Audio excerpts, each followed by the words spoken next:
What makes the difference in the quality of people's lives? What makes some people leaders and other people followers? What makes most people talk about a dream and never follow through, and other people, just a small percentage, kick ass, take names. You can throw any obstacle at them, they find a way to break through. What's the difference? It's not talent, it's not skill, it's hunger. If you get enough hunger going in you for an answer, you'll find the answer. If you get a hunger enough inside of you that says, I gotta take things to a next level, I gotta achieve, I gotta make a difference, I gotta expand, you will find the answer. People's intelligence will expand if they got enough hunger. But if you got everything and you're not hungry, you're not gonna have much.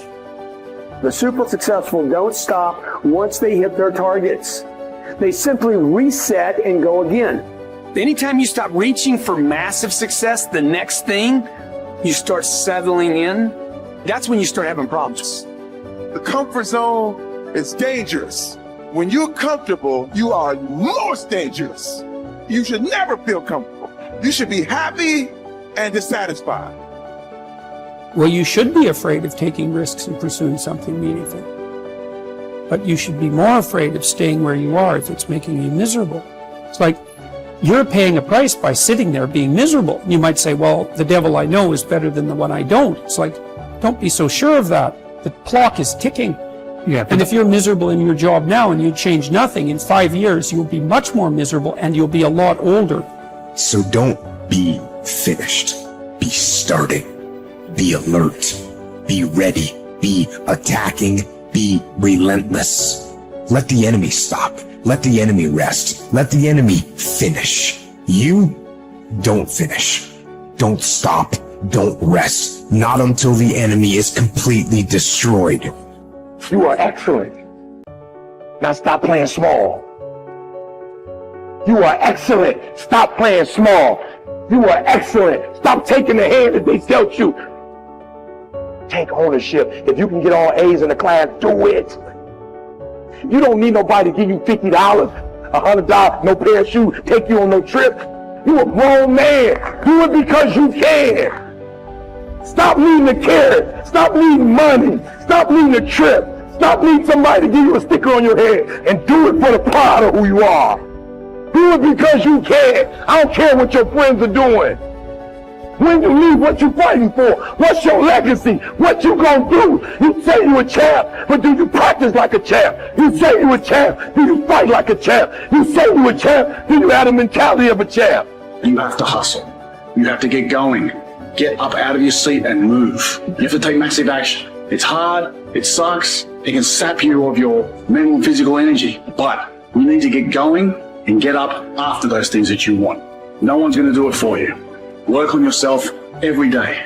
Get better, improve, learn, extend yourself, push yourself out of your comfort zone. Push the boundaries that you're accustomed to. That's the only way to grow as a person. If you look at all the successful people in the world, one common thread between all of them is that they've all hustled. They've all gotten to work, gotten busy. The gap between here and your ultimate life is action. That's the link. You have to hustle. You have to get out there and do what's required. What excuse do you have? What reason do you have not to? Turn this video off, get out there, and get to work. One of the things you have to understand about life is everything changes and everything ends. And that kind of sounds heavy on the front end, but it's a truth. If everything changes and everything ends, number one, it should make you appreciate what you have right now. And then my view is, what's next is always better. If I make it so, it's my job to make it so. And so I think, for me, I look at it and say, when you said genius is a young man's game, I think that's total bullshit. I think passion is the genesis of genius. If you've got enough passion, you're gonna find answers nobody else does. But most people run out of fuel, meaning they get tired, they get exhausted, they get burnt out, they get, the law of familiarity. They're around something so much they take it a little bit for granted. And I've managed to see something in myself that I found in every great leader that I've ever respected, and that is, I value intelligence immensely, but I know really smart people can't fight their way out of a paper bag pragmatically, right? I'm sure you do too. what I see as the one common denominator of people that are successful over a lifetime is the sustained hunger. Hunger is the number one factor. When I see somebody, I don't care what age they are, I don't care what their background is, if they're hungry to improve, to change, to make something happen. I mean, if you look at Richard Branson, he's as hungry today in his late 60s as he was at 16 years old in that crypt starting Virgin.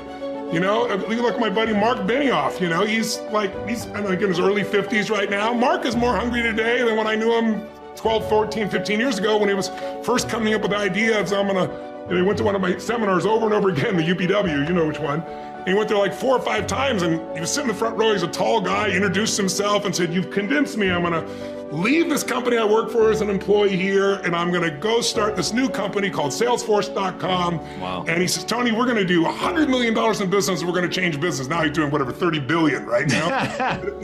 but it's because he hasn't lost the hunger. And I think the law of familiarity is what destroys a relationship.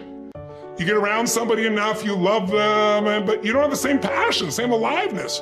And I'm just not willing to settle for a life without passion and aliveness. That's just like, there's so much to learn, there's so much to grow, there's so much to give, and I'm wired to grow and give. And I think anybody who gets wired to grow and give is gonna have a really fulfilling life. It doesn't matter what you choose to do, you're gonna be alive, because you're gonna make progress, and because you made progress, you have something to give. And we all, like, some people think they just wanna get, but you get, and it's pretty damn boring, and it doesn't really expand your sense of identity of who you are. But if you're constantly growing and then taking what you learn, you're so excited about it, you share with other people and their life gets better, whether that be software you make or dresses you design or, you know, something you do in the health space that really gets people to enjoy their food while they're eating well. If you have those passions and you keep growing, there's no limit. It doesn't matter what happens in the short term with a pandemic or with a drop in the economy or whatever the case may be. These are all temporary when you realize life is lived in decades, not in days. There are no right things to do in life.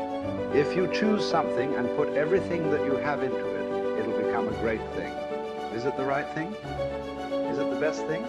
When you say, is it the right thing?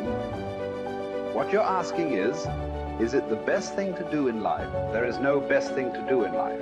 Anything that you take up, and if you put your heart and soul into it, it becomes a great thing. Is it the best thing? No. Then what is the best thing? There is no such thing. There's really no such thing. Why are you not passionate about everything in the existence? You're only passionate about one thing means what? You're constipated. That's what it means. So, see, idiots do things that they don't like to do, suffer for their whole life because they think it's needed, or they think it's their duty. Intelligent people do what they love to do. They enjoy their life to some extent. But a genius learns to do what is needed joyfully. That's when your genius flowers, because it's no more about you. Now there's a limitless way of looking at life. So every aspect of this rally, or many other things we have done, I don't even have to tell people that this must happen, this must happen, this must happen. A few things, yes.